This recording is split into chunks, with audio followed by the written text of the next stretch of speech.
Сәлеметсіздер ме балалар? Бүгінгі сабаққа қош келдіңіздер. Бүгін біз сіздермен 62-ші сабақ «Қош келдің, Наурыз» тақырыбын өтетін боламыз. Бүгінгі сабақтағы бірінші тапсырма «Наурыз думан» әнін тыңдап, ойларыңмен бөлісіңдер. Наурыз мерекесі қалай сипатталған? Олай болса балалар, мінекей мына жерде «Наурыз думан» әнін жазып қойдық, соны оқып шықсаңыздар болады. Наурыз думан өлеңінде көктемнің келуі, табиғаттың жаңаруы және Наурыз мерекесінің қуанышты көрінісі сипатталған. Адамдардың бір-біріне тілек айтып, ойын сауық құрып, ұлттық дәстүрлерді атап өтетіні бейнеленеді. Өлеңде мерекелік көңіл күйді, бірлік пен шаттықты жеткізеді.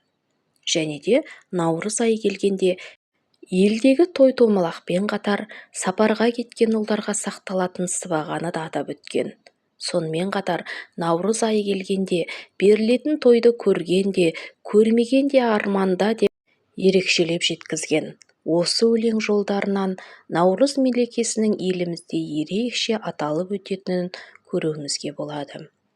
Міржақып Дулатұлы 1885 жылы дүниеге келіп, 1935 жылы дүниеден озған. Ақын жазушы. Қостанай облысы Жангелдин ауданы Қызбел ауылында дүниеге келген. Азамат, терме, оян қазақ тағы да басқа кітаптары бар. Ақын өз өлеңдерінде қазақ жастарын азаттыққа, теңдікке үндейді. Халықты оқуға, еңбекке шақырады. Түсініп оқы, Наурыз. Аспанда күннің нұры, мақпалдай жердің түрі, қуаныш мал мен жанда, қыз шыққан өлмей тірі. Келіпті жылдың құсы, күнде шу көлдің тұсы, күн жылы ызғары жоқ, жаз шығып кеткен қысы. Боздаған анау түйе, құлындап жатыр бие, белдеуге бет алып тұр, қызарып қызыл шие. Егінші егін егіп, қостанып арба жегіп, тыныш жоқ ерте мен кеш, еңбекпен азап шегіп. Гүл өсіп, гүл-гүл жайнар, бұтақта бұлбұл сайрар, тіріліп құрт құмырсқа, жер жүзі быш-быш қайнар. Өлең авторы Міржақып Дулатұлы. Балалар, өлеңдегі қостанып деген сөз қос, яғни жұмыс басындағы баспана, тігу. Екінші тапсырма табиғаттың оянуын жаңа жылмен байланыстырып әңгімелеңдер. Елімізде 21 наурыздан 22 наурызға қараған түні күн мен түн теңеледі. Осы күннен бастап жаңа жыл, жаңа өмір, жаңару уақыты кіріп келді дейді. Өйткені осы уақыттан бастап күн ұзарып, түн қысқарады. Егістік алқаптарымызға, қырдаламызға күн көптеп түсіп, жасыл желекке, орман ағашқа айналады. Сондықтан да жаңа жыл келді, жаңару мерзімі келді деп атап өтеді. Үшінші тапсырма. Өлеңде табиғаттағы өзгерістер туралы не айтылған? Балалар, өлеңде табиғаттың көктемде өзгеретіні сипатталған. Күн жылып, қыс кетіп, жер беті гүлдеп, құстар сайрай бастайды. Егін егіліп, адамдар еңбекке кіріседі. Жәндіктер тіріліп, табиғат жанданады. Яғни балалар, айнала жаңарып, тіршілік қайта оянады. Төртінші тапсырма. Осы маусымда адамдар не істейді? Балалар, бұл маусымда адам егін егіп, еңбек етеді, қос тігіп, арба жегіп, таңертеңнен кешке дейін жұмыс істейді. Яғни көктемде адамдар табиғатпен бірге тіршілікке кіріседі. Құрастыр, өлеңдегі жыл құсы тіркесіне анықтама жаз. Балалар, өлеңдегі жыл құсы тіркесі көктем келгенде ұшып келетін құстарды білдіреді. Яғни бұл тіркес табиғаттың жаңарып, жыл мезгілінің жылынғанын көрсетеді. Алтыншы тапсырма. Оқып, бір-біріңе түсіндіріңдер. Наурыз қазақтың шын мағынасындағы ұлттық мейрамы. Наурызды Қазақтан басқа күншығыс елдерінің көбі, мәселен, Үндістан, Иран, Ауған, Бұхар, Кавказдықтар да мерекелейді. Бірақ бұлардың бәрімен салыстырғанда Наурызды біздің қазақтың мерекелеуі айрықша сыйымды, артықша дәлелді. Неге десеңіз, Наурыздың 22-сінде күн мен түн теңеледі. малсыз қазақтың күні бар ма? Сол малын аман сақтау үшін еңбек сіңірген қазақ жаздың жеткеніне қалайша өзгелерден артық қуанбасын?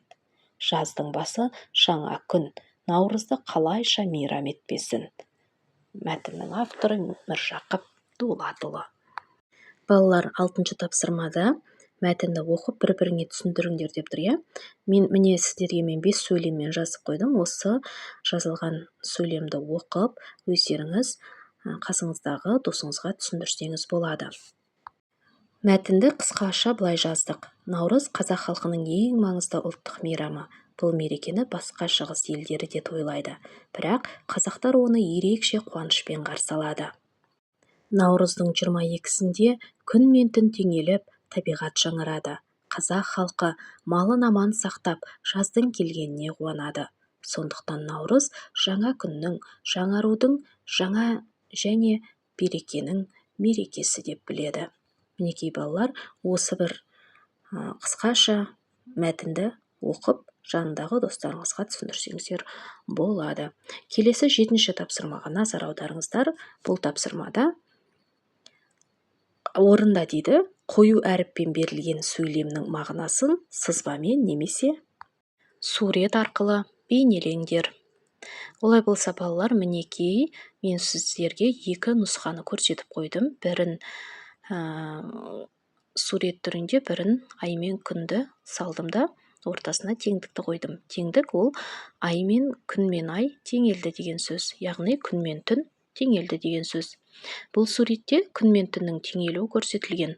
Суреттің бір жағында түн, қараңғы аспан, ай мен жұлдыздар бейнеленген. Ал екінші жағында жарық күн, гүлдер мен жасыл табиғат көрінеді. Ортада тұрған күн мен түннің уақыты тең болатынын білдіреді. Бұл құбылыс көктемнің келгенін және табиғаттың жаңаруын білдіреді. Мінекей балалар, бұл суретті неліктен салдым, осыған түсіндірме беріп кеттім. Енді сіздер өздеріңіздің таңдау нұсқаларыңызды жазсаңыздар болады. Бірінші нұсқа немесе екінші нұсқаны салсаңыздар болады. Ары қарай 8-ші тапсырма. Оқушының жазғанына қара. Көп нүктенің орнына тиісті сөзді қойып оқы. Балалар, көп нүктенің орнына қоятын тиісті сөздердің астын қызыл сызықпен сызып қойдық. Сол сөздерді қоясыздар. Олай болса оқиық. Міне, көптен күткен көктем де келіпті. Ауылдың малы төлдеп жатыр.